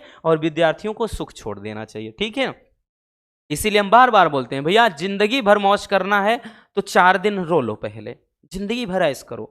या तो आपकी मर्जी 4 दिन ऐश कर लो, पूरी जिंदगी रो। कहने का मतलब भैया 4 दिन में तो जिंदगी बर्बाद, फिर पूरी जिंदगी रोना है। ठीक, इसलिए समझ में आया। तो ये आपका हो जाएगा भैया क्या चीज, खंड कहा का पहला प्रश्न। वैसे देखें तो क्वेश्चन नंबर ये 8 हो जाएगा। ठीक है ना। चलिए भैया अगला चलते हैं, आगे आ जाते हैं क्वेश्चन नंबर 9 पे। ठीक है, क्वेश्चन नंबर भैया हम आ जाते हैं 9 पे। 1 मिनट, देखिए क्वेश्चन नंबर 9 पे आ जाते हैं। कह रहा है कि निम्नलिखित मुहावरों और लोकोक्तियों में से किसी एक का अर्थ लिख करके वाक्य प्रयोग। अब जितने क्वेश्चन आएंगे ना बच्चों 2-2 नंबर वाले होंगे सब। ठीक, मतलब 1-2 नंबर वाले, 1 नंबर 2 नंबर ऐसे मिलता जाएगा। ठीक है ना। तो याद रखना, पहला है अपना उल्लू सीधा करना। ठीक, अपना उल्लू सीधा का मतलब क्या होता है भैया, अपना काम साधना। ठीक है, यानी अपना काम निकालना, ये आपका क्या हो जाएगा, उसका अर्थ हो जाएगा। वाक्य प्रयोग में कुछ भी बना सकते हैं कि भैया आज के टाइम में हर कोई अपना उल्लू सीधा करने में लगा हुआ है, ऐसे बना लेंगे। घी के दिए जलाना, भैया खुशियां मनाना, क्या हो जाएगा बच्चों, खुशियां मनाना। ठीक, तो लिख देंगे ना कि प्रभु श्री राम जब अयोध्या वापस लौट आए तो लोगों ने घी के दिए जला दिए। ठीक, तो खुशियां मनाना। एक पंथ दो काज, एक पंथ दो काज, यानी एक ही तीर में 2 निशाना। ठीक, तो यहां पर क्या है, देखिए एक पंथ दो काज का मतलब क्या है, एक ही तीर में 2 निशाना, आपने सुना होगा। कहने का मतलब है कि यहां की एक साथ 2 काम। ठीक, एक पंथ 2 काज, एक साथ 2 काम। ठीक, ये चीज मतलब एकदम ठेठ हम इस हिंदी में एकदम समझा दे रहे हैं। हाथ पीले करना, क्या होता है भैया, हाथ पीले का मतलब विवाह करना। ठीक है, विवाह करना, हाथ पीले मतलब इसीलिए देखिए आज तक कहते हैं ना कि भैया कि जब तक आज के टाइम में जब तक लड़के अपने पैरों पे खड़े ना हो जाएं उनके हाथ पीले नहीं करना चाहिए। ठीक, वैसे हाथ तो भैया ये हाथ पीले का तात्पर्य लड़कियों से होता है, बट यहाँ पे हाथ तो पीले अब तो क्या है, चाहे लड़का हो चाहे लड़की है, हल्दी रस्म तो ट्रेंडिंग में चल रहा है। ठीक, तो हाथ पीले करना का मतलब वही विवाह। बोलते हैं ना कि भैया अब तो इसकी उम्र हो गई, इसके हाथ पीले कर दो, तो ये चीज। तो भैया एक किसी का लिखना, अपने शब्दों में थोड़ा उसका वाक्य प्रयोग कर देना है अपने से। ठीक है ना बबुआ। चलिए आगे देखते हैं भैया। ठीक है, आगे देखते हैं। देखिए अब आ जाएंगे हम, चलिए क्वेश्चन नंबर 10। क्वेश्चन नंबर जो 10 है भैया ये आपका आता है 5 नंबर में। कितने नंबर में बबुआ, 5 नंबर में पूछता है। और इस क्वेश्चन की बात करें भैया तो ये क्या है, अपठित एक आपका गद्यांश या पद्यांश कुछ भी हो सकता है। ठीक है, इसमें क्या करना है, आपको ये पूरा पढ़ लेना है और इससे संबंधित 3 प्रश्न दिए रहेंगे, उनके उत्तर लिखना। बड़ा आसान होता है, एकदम फ्री का नंबर है 5 नंबर। ठीक, इसके जगह पर पहले संस्कृत का संधि विच्छेद आता था और विभक्ति और वचन वाला क्वेश्चन आता था, एक एक करके, यानी 5 बहुविकल्पी। बट अब तो आसान कर दिया है, डायरेक्टली आप इसको पूरा स्वाहा कर दोगे। ठीक है ना। जैसे भैया दिया है कि एक आपको पढ़ना है कि दरअसल हम अपनी समस्याओं की चर्चा बहुत बढ़ा चढ़ा कर करते हैं।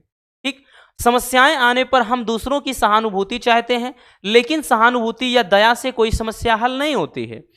हम समस्याओं के समाधान के बारे में नहीं सोचते, बल्कि हथियार डालते हुए यह मान लेते हैं कि जैसे बड़ी भारी मुसीबत आ गई हो। दिन रात इसी मुसीबत के बारे में सोचते हैं, जबकि परिस्थितियों का ठीक ठाक मूल्यांकन करके आप आसानी से समाधान तक पहुंच सकते हैं। किसी भी समस्या का हल उसकी जड़ में होता है। यदि आप गलत हैं तो हताशा से उबरने के लिए साहस से काम लीजिए। ठीक है, अब देखिए ये आपका एक दे दिया है ठीक ठाक एक बढ़िया सा। अब इससे क्या करना है बच्चों आपको भैया, ये 3 प्रश्न है। समस्या का हल कहां होता है जरा देखिएगा। ठीक, पहला प्रश्न, समस्या का हल कहां होता है, बोल दिया ना कि भैया क्या है कि यहां पे बोला है कहीं पे अगर आप थोड़ा गौर से देखें कहाँ है कि इसमें कहाँ पे है, ये मिल गया कि किसी भी समस्या का हल उसकी जड़ में होता है, एकदम नीचे। ठीक, तो भैया यहां पे लिखेंगे क्या, समस्या का हल उसकी जड़ में होता है। ठीक, समस्या के जड़ में, ठीक, उसकी जड़ में होता है। तो आप इस तरह से लिख देंगे बबुआ। ठीक है ना, समस्या का हल उसकी जड़ में होता है। आगे कह रहा है कि किस उपाय से हमारी समस्या सुलझ सकती है। किस उपाय से भैया, तो किस उपाय से समस्या सुलझ सकती है थोड़ा देख लीजिएगा। ठीक है, कहां पे है,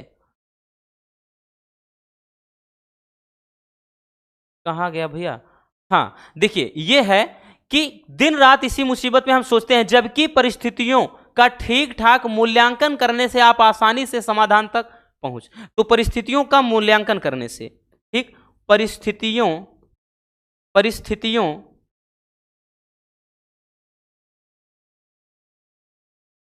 के मूल्यांकन से, यानी परिस्थितियों को जब जान लेंगे तभी तो होगा भैया, परिस्थितियों के मूल्यांकन से। ठीक, तो आप पूरा लिखेंगे कि परिस्थितियों के ठीक ठाक मूल्यांकन से हमारी समस्या सुलझ सकती है। अगला प्रश्न कि हथियार डालने का अर्थ क्या है। हथियार डालने का मतलब हार मान लेना। ठीक है, हार मान लेना।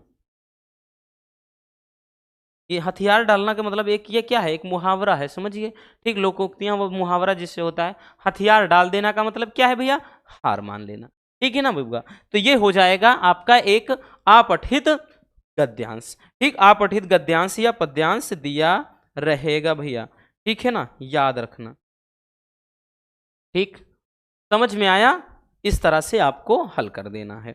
चलिए अगले प्रश्न की तरफ चलते हैं बबुआ। नेक्स्ट देख लेते हैं। अब देखिए जितने होंगे भैया, अब सबके सब बच्चों बहुविकल्पी आएंगे। क्या आएंगे, सारे के सारे अब बहुविकल्पी पूछे जाएंगे। ठीक है, जितने आपके प्रश्न आगे होंगे बहुविकल्पी, एक एक नंबर लेते जाइए। जैसे दिया है कि 11 के का निम्नलिखित शब्द युग्मों का सही अर्थ चयन करके लिखिए। जैसे भैया एक पेयर, एक जोड़ा दिया है, तो कौन सा सही होगा, बात और वात दिया है, तो ऑप्शन है बातें और हवा, रोग और दवा, वायु और विकार, विचार और शिकार। ठीक है, देखिए इस बात का मतलब होता है, इस बात का मतलब होता है, ठीक, जैसे क्या कहता है, मतलब कोई भी बातें हैं। ठीक है, अब उसके बाद इस वात का मतलब होता है हवा। ठीक, हवा, तो ऐसा कौन सा है बच्चों, बातें और हवा, पहला ही है भैया, पहला ही बच्चों, आगे जाने की जरूरत ही ना है। आगे देखते हैं कि वाहन और बहन। ठीक, तो दोनों और भगनी, बहना और बहिनी, दोनों और पत्नी, बहना और भगिनी। देखिए वाहन का मतलब होता है बहना, कौन सा बहना, बहन वाली बहना नहीं जो रक्षाबंधन बांधती है, वो वाली बहना नहीं। यहां पे वाहन का मतलब होता है कोई चीज वहन कर रहा होता है, यानी जो बह रहा होता है, लाइक दैट पानी। ठीक, और इस वाली बहन का मतलब होता है भैया भगनी, ये भगनी होता है, मतलब ये बहन होता है। ठीक, हे बहिनी, वही चीज। तो भैया कौन सा हो जाएगा, बहना और बहिनी, बहिनी नहीं भगिनी बोलते हैं शुद्ध। ठीक, बहना और भगिनी लिखेंगे, ये शुद्ध होता है, वो तो अशुद्ध है। ठीक है ना, नहीं तो इस हिसाब से वो भी सही लग रहा था। ठीक, लेकिन बहिनी नहीं होता है, भगिनी शुद्ध है भैया। ठीक, याद रखना। समझ में आया बच्चों, चलिए आगे प्रश्न देखते हैं भैया।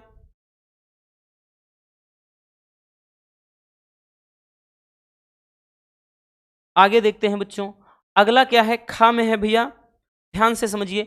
खा में कह रहा है कि निम्नलिखित, इसमें बोल रहा है कि निम्नलिखित शब्दों में से किसी एक शब्द के 2 अर्थ लिखिए, और 2 नंबर का क्वेश्चन होगा बच्चों, याद रखना। अनंत, अनंत का मतलब भैया कि जिसका अंत ना, अनंत का मतलब क्या है, अनंत का मतलब क्या है, जिससे बोलते हैं कि भैया जहां तक मतलब देखा ना जा सके या सुना ना जा सके, मतलब ऐसा है कि जो होता है ना कि भैया जिसका कोई अंत ना हो वही तो अनंत होता है। एक अनंत क्या है, ईश्वर की, ईश्वर होता है अनंत का मतलब। एक अनंत का मतलब क्या होता है, ईश्वर, ठीक, अनंत। और दूसरा ये है कि एक होता है कि भैया दूरभाष, ठीक, दूरभाष मतलब जहां बहुत दूर तक, बहुत दूर, ठीक। अब चपला का मतलब क्या होता है, चपला का मतलब होता है भैया, देखिए चपला बिजली का पर्यायवाची है, तो भैया हम बिजली भी लिख सकते हैं। और एक चपला का मतलब होता है चंचल स्त्री या चंचल बच्ची, ठीक, चंचल कोई लड़की होता है वो, उसको बोलते हैं चपला, ठीक है। कुल का मतलब क्या होता है, संपूर्ण। और भैया एक कुल का मतलब होता है परिवार, ठीक, ये हो जाएगा संपूर्ण और परिवार। मधु का मतलब होता है भैया शहद भी होता है और शराब भी होता है, ठीक है, अमृत भी होता है, ऐसी बात नहीं है, ठीक। तो ये मधु, तो किसी एक का आपको दो करना हो, हम बार बार इतना करवा रहे हैं तो भाई कहाँ से पूछेगा, बाहर आने की चांसेस ही नहीं बनते हैं, ठीक, इसीलिए बोल रहे हैं एकदम बढ़िया है, ठीक है ना। तो ये इतना स्क्रीनशॉट कर लीजिए, ठीक। चलिए भैया आगे चलते हैं।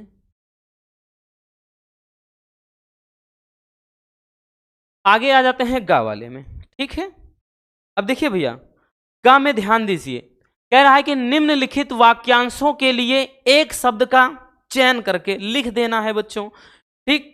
बड़ा ही प्यारा सा है, कह रहा है जिसने देश के साथ विश्वासघात किया हो, जिसने क्या किया हो, देश के साथ विश्वासघात किया हो, उसको क्या बोलते हैं, बागी बोलते हैं, विश्वासघाती बोलते हैं, देशद्रोही बोलते हैं, विद्रोही। तो भैया देश के साथ जिसने विश्वासघात किया हो वो देशद्रोही कहलाएगा, ठीक, क्या कहलाएगा, देशद्रोही कहलाएगा, ठीक। जिसने विश्वास के साथ खिलवाड़ किया हो विश्वासघाती होता है, ठीक। जिसने क्या है विद्रोह किया हो, लड़ाई झगड़ा किया हो देश के साथ, विद्रोही होता है।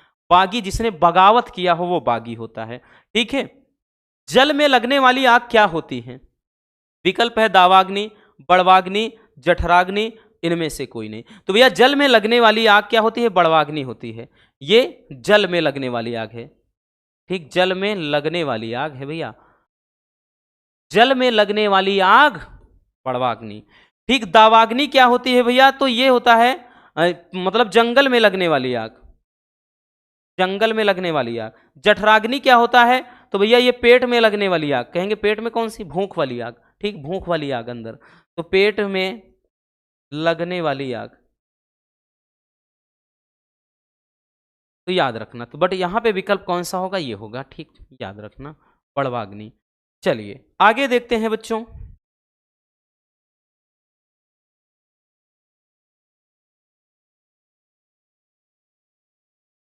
देखिए भैया कह रहा कि निम्नलिखित में से किन्हीं दो वाक्य को शुद्ध करके लिखिए, 2 नंबर मिल जाएंगे। जैसे अध्यापक कक्षा में पढ़ा रहा है, तो भैया पढ़ा रहा नहीं, इसका शुद्ध क्या होगा बच्चों, कि अध्यापक कक्षा में पढ़ा रहे हैं, अध्यापक कक्षा में पढ़ा रहे हैं, ठीक है, पढ़ा रहे हैं, ठीक, ये सही हो जाएगा। तुम मेरे से मत बोलो, भैया साफ ही साफ लग रहे हैं ना, एकदम मवाली गुंडा मवाली वाली भाषा लग रही है कि तुम मेरे से बात मत कर, ठीक है, don't talk to me, understand. यहां पर वही वाले है, तो भैया तुम मेरे से यानी तुम मुझसे बात मत करो, इसका सही होगा कि तुम मुझसे बात मत करो, ये सिद्ध होगा है ना वो बुआ। आगे कह रहा है कि ठंडी हवा बह रही है, ठीक है, ठंडी हवा बह रही है, तो यहां पे बताइए ये बताना सही है या फिर गलती है, ठीक, यहां पे बताओ ठंडी हवा बह रही है सही है, ये आपके लिए छोड़ दे रहे हैं, आपको कमेंट करना है, ठीक है। मैं पानी पी लिया हूं, इसका सही क्या होगा, मैं पानी पी लिया हूं, तो सही क्या होगा कि भैया मैंने पानी पी लिया है, मैंने पानी पी लिया है, पानी पी लिया है, ठीक, तो मैंने पानी पी लिया है, ये सही होगा, ठीक, आई बात समझ में। चलिए बच्चों नेक्स्ट पे चलते हैं भैया, अगला अब आ जाते हैं क्वेश्चन नंबर 12 पे। अब देखिए भैया 12 में क्वेश्चन नंबर जो 12 होगा वो आपके 6 नंबर का प्रश्न होगा, मतलब 2 रस से, 2 छंद से, 2 अलंकार से, इस तरह से आपके 6 नंबर। ठीक है, तो यहां पे जैसे भैया 12 के कहा है कि वीर अथवा श्रृंगार रस का स्थायी भाव के साथ परिभाषा लिखिए, तो हमने यहाँ पे एक श्रृंगार रस का लिख दिया है कि जब विभाव, अनुभाव और संचारी भाव का संयोग होता है तो रति नामक अस्थाई भाव से श्रृंगार रस की उत्पत्ति हो जाती है बबुआ। ठीक, तो देखिए हमने बताया ना कि आप याद क्या रखिए, अस्थाई भाव। रति का मतलब प्रेम होता है, ठीक, नामक नहीं, मतलब यहाँ पे नामक होगा, नमक नहीं। तो रति का मतलब ही प्रेम होता है। तो यहाँ पे श्रृंगार, जहां पर प्रेम की भावना हो। अब देखिए बिछड़ने की भावना भी हो चाहे मिलन की भावना है, दोनों रति, दोनों में प्रेम होता है, दोनों में प्रेम होता है। एक संयोग श्रृंगार होता है, एक वियोग श्रृंगार। तो यहाँ पे जैसे एग्जाम्पल दिया है कि हे खगमृग हे मधुकर श्रेणी, तुम देखी सीता मृग नैनी। तो ये प्रभु श्री राम जब क्या है सीता जी के वियोग में, भैया जब सीता जी का हरण हो जाता है तो जंगल जंगल भटक रहे होते हैं, तो वहां पे खग यानी पक्षी, मृग, हिरण, मधुकर यानी भंवरे, वो पक्षी जैसे हिरण, मतलब जितने भी पशु पक्षी होते हैं सभी से पूछते हैं कि क्या तुमने मेरी सीता को देखा है। तो यहां पर भैया वियोग है, लेकिन है श्रृंगार रस ही। वियोग चाहे संयोग दोनों श्रृंगार होता है, दोनों की भावना, भाई मिलन की भावना हो चाहे बिछड़ने, यहां तो बिछड़ने की भावना तो है, तो श्रृंगार ही रस। अगला ठीक एक गाना है ना, गाना है बट इसमें भी है, ठीक, ऐसा नहीं आज के टाइम के जो गाने बन रहे हैं या जो अन्य गाने हैं पिछले जमाने के 90 दशक के, वो भी क्या है, कहीं ना कहीं रस है उनमें, उसमें चाहे रस कहो अलंकार है बच्चों। जैसे है ना कि एक गाना है भैया, बहुत आई गई यादें मगर इस बार तुम ही आना, इरादे फिर से जाने के नहीं लाना, तुम ही आना। तो यहाँ पर कितना प्यारा सा गाना है बच्चों कि बहुत आई गई यादें मगर इस बार तुम ही आना, और इरादे फिर से जाने का नहीं लाना, तुम ही आना। तो यहाँ पर भी तो श्रृंगार रस ही है बबुआ। नेक्स्ट है कि भैया ये रेशमी जुल्फे, ये सरबती आंखें, इन्हें देखकर जी रहे हैं सभी। भाई कई बार बता चुके हैं, इन दोनों उदाहरण को हमने ना जाने कितनी बार बताया है भैया कि ये रेशमी जुल्फें, सरबती आंखें, इन्हें देखकर जी रहे हैं सभी। तो ये एक प्रेमी प्रेमिका का जब मिलन होता है तो जो प्रेमी होता है वो अपनी प्रेमिका के भैया सोच रहा है रेशमी जुल्फों के बारे में कि उसकी लटाएं कितनी सुंदर है, कितनी जुल्फें यानी उसके बाल कितने सुंदर हैं, और वो सरबती आंखें, आंखों को देख रहा है कि इसकी आंखें कितनी मदमस्त हैं, कितनी प्यार भरी हैं। तो उन्हीं में वो पागल हो जा रहा है, उन्हीं में खो जा रहा है। तो ये क्या है, रस है। कौन सा है, श्रृंगार है, याद रखना। तो ये आपका श्रृंगार रस हो जाएगा, ठीक है ना। चलिए भैया स्क्रीनशॉट कर लीजिए, ठीक है, क्योंकि ये सब फिक्स वाले टॉपिक, ये सब फिक्स वाले टॉपिक हैं। आगे देखते हैं अगला क्या है भैया। अगला आपका हो जाएगा अलंकार से है। तो भैया जैसे उपमा अथवा रूपक अलंकार का लक्षण लिखकर आपको लिखना है पूरा। तो उपमा अलंकार लिख दिया है हमने क्या किया, उपमा अलंकार लिख दिया है कि जहां पर उपमेय की तुलना उपमान, मतलब उपमान से समानता के आधार पर, कहने का मतलब जब किसी एक व्यक्ति या वस्तु, ऐसे भी लिख सकते हैं कि जब किसी एक व्यक्ति या वस्तु की तुलना किसी दूसरे व्यक्ति या वस्तु से समानता के आधार पर की जाए, यानी वो क्या है, उनके पूरे गुण मिलते रहें, किसी को कम या ज्यादा ना बताया जाए, तो वहां पर क्या होता है, उपमा अलंकार होता है। ठीक, जैसे भैया सिय मुख सुंदर चंद्र समाना, यहाँ पे सिय मुख यानी सीता का मुख, यहाँ पे चंद्र है। तो भैया सीता का जो मुख है वो चंद्रमा के समान क्या है, सुंदर है, ठीक है, उसके समान सुंदर है। तो सिय मुख सुंदर चंद्र समाना हो गया। जैसे दूसरा है कि भैया कि फूलों सा चेहरा तेरा, कलियों सी मुस्कान है, रंग तेरा देख के, रूप तेरा देख के, कुदरत भी हैरान है। तो भैया यहाँ पे फूलों सा चेहरा तेरा, यानी फूलों सा, फूलों के जैसा क्या है, फूलों की जैसा चेहरा है, ठीक, और कलियों की तरह क्या है बबुआ, मुस्कान है। तो फूलों की तुलना भैया चेहरे से की गई है, ठीक, और फूलों का मतलब चेहरे से किया गया है, कलियों की मुस्कान से, ठीक। तो है कौन सा, उपमा अलंकार। आई बात समझ में। ठीक है ना, चलिए भैया। ठीक, आगे चलते हैं बच्चों, आगे देखते हैं भैया। आगे देखिए क्या कह रहा है कि चौपाई अथवा सोरठा छंद का लक्षण लिखना है उदाहरण सहित। ठीक है, तो चौपाई का, तो ठीक है, चौपाई क्या है, एक सममात्रिक छंद है। इसमें 4 चरण होते हैं भैया, प्रत्येक चरण में 16 मात्राएं होती हैं। ठीक है, इसमें तुक पहले और चरण की, मतलब पहले चरण और दूसरे, मतलब कहाँ गया भैया, जो तुक होता है पहले चरण की दूसरे और तीसरे चरण की चौथे से मिलती है। ठीक, यति हर एक चरण के अंत में होती है। तुक का मतलब जैसे कि जय हनुमान ज्ञान गुण सागर, जय कपीस तिहु लोक उजागर, रामदूत अतुलित बलदामा, अंजनी पुत्र पवन सुत नामा। तो भैया देखिए, जय हनुमान ज्ञान गुण सागर, जय कपीस तिहु लोक उजागर, रामदूत अतुलित बल धामा, अंजनी पुत्र पवन सुत नामा। देखिए, सागर उजागर, धामा नामा, तो मतलब यही, ये मिलेंगे, ये क्या है, मिलेंगे। तो वही चीज में बोल रहा है भैया कि यहां पर क्या होते हैं, इनका मिलता रहता है। ठीक है ना, तो भैया पहले का दूसरे से और तीसरे का चौथे से। ठीक, अब इसमें मात्रा भी गिनना चाहेंगे तो यहाँ पे सिंगल हो जाएगा, सिंगल, ये भी सिंगल, ये भी सिंगल, यहाँ पे ये दीर्घ हो जाएगा, ये सिंगल, ये भी दीर्घ, लघु मतलब गुरु हो जाएगा, ये आपका लघु हो जाए, या लघु, ये लघु, ये गुरु, ये लघु, ये गिनेंगे तो 1 2 3 4 2 6 1 7 2 9 3 12 2 14 2 16, तो आ गई कितनी, 16 मात्राएं। ठीक है, कितनी मात्राएं रसगुल्लो, 16 मात्राएं। ठीक है ना बबुआ, 16 मात्राएं हो गई। ठीक, इसी तरह से आपका इसमें भी गिनेंगे 16 मात्राएं। ठीक है, आपको वहां पे ऐसे दर्शाना पड़ेगा भैया, सारी मात्राएं दिखाना पड़ेगा, इसमें भी पूरा का पूरा दिखाना पड़ेगा, आप ऐसे गिन लीजिएगा। ठीक है ना, चलिए स्क्रीनशॉट कर लीजिए भैया इसको। चलिए, हो गया ना, अब चलते हैं आगे। आपका अब देखिए जो क्वेश्चन नंबर 13 होगा भैया, प्रश्न यहां पर लिखना भूल गए, जो क्वेश्चन नंबर 13 होगा, ये 13वां प्रश्न है बच्चों, याद रखना भैया, क्वेश्चन नंबर लिखना भूल गए। क्वेश्चन नंबर 13 होगा, 2 दिया रहेगा, 2 दिया रहेगा, 1 करना होगा। इसमें भी अथवा करके देगा कि अपने मोहल्ले की सफाई हेतु नगर निगम के या स्वास्थ्य अधिकारी को एक पत्र लिखे, अथवा कह देगा किसी बैंक के, मतलब कि बोल देगा कि शाखा प्रबंधक को ऋण प्राप्ति हेतु एक आवेदन पत्र लिखना है या प्रार्थना पत्र। तो भैया यहां पर हमने एक रखा है, कौन सा, बैंक के शाखा प्रबंधक को ऋण प्राप्ति हेतु पत्र। ठीक, यानी बैंक के शाखा प्रबंधक को आपको पत्र लिखना, आपको चाहिए लोन, ठीक, कर्जा चाहिए, ऋण चाहिए। तो यहां पे लिखेंगे कैसे, सेवा में शाखा प्रबंधक भारतीय state bank, civil line Prayagraj. आप कुछ भी बीओबी लिख दीजिए, बैंक ऑफ बड़ौदा लिख दीजिए, ठीक है, कोई भी बैंक लिख दीजिए, कोई दिक्कत ना, एचडीएफसी लिख दीजिए, कोई भी नहीं।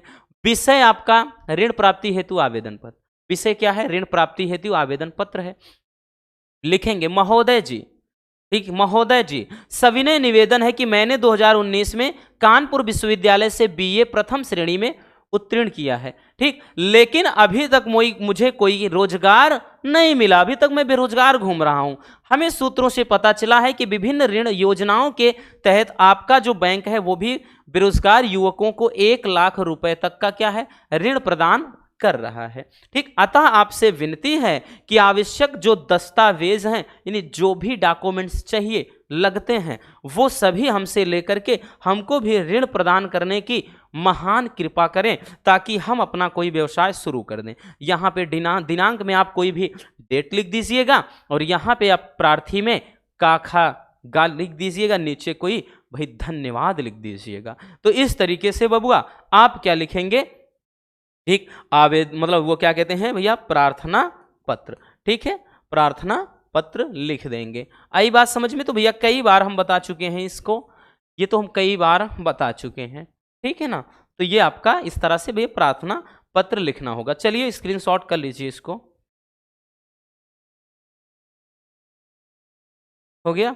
अब देखिए भैया आपका जो लास्ट वाला क्वेश्चन नंबर जो 14 होगा, क्वेश्चन नंबर 14 बबुआ क्या हो जाएगा आपका, ध्यान से समझना भैया। क्वेश्चन नंबर जो 14 होगा वो क्या होगा, एक निबंध होगा, ठीक। इसके पहले जो प्रार्थना पत्र देखा 6 नंबर में पूछता है, ये जो पूछेगा बबुआ, ठीक है, ये जो पूछेगा कि निम्नलिखित विषयों में से किसी एक पर अपनी भाषा शैली में निबंध वाला टॉपिक 9 नंबर का आएगा, निबंध वाला 9 नंबर का पूरा रहेगा।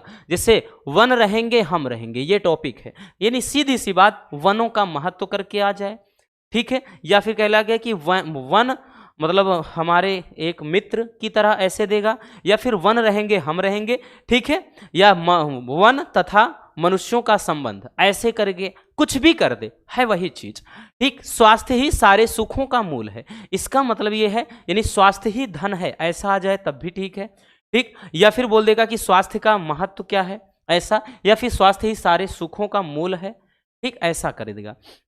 अगला है कि राष्ट्रीय एकता, या फिर बच्चों आतंकवाद, विज्ञान एक वरदान और अभिशाप। तो मतलब इस तरह से भैया आपके 4 से 5 टॉपिक रहेंगे, आपको तो एक टॉपिक पकड़ना है ना, किसी एक टॉपिक पर निबंध लिख देना है अच्छे से, ठीक है। तो भाई निबंध को तो हम अलग से करवा देंगे जो आपके महत्वपूर्ण है, ठीक, या एक निबंध बता देंगे तो आपको कैसे लिखना है, क्या क्या चीजें लिखनी होती हैं, कितना लिखना होता है, सब कुछ आपको हम क्लियर कर देंगे, ठीक। तो बस आज के इस वीडियो में इतना ही, ये पूरा कंप्लीट आपका हिंदी का पूरा पैटर्न हो जाता है। उम्मीद है मेरे प्यारे रसगुल्लों को अच्छे से समझ में आ गया होगा। अगर वीडियो पसंद आई हो तो भाई प्यार से लाइक जरूर कर देना, नए हैं तो चैनल को सब्सक्राइब जरूर कर लीजिए ताकि मजेदार टॉपिक आप तक रेगुलर पहुंचते रहें। Love you, bye bye, take care. और हाँ, एक प्यारा सा कमेंट बॉक्स में छोड़ के जाइएगा।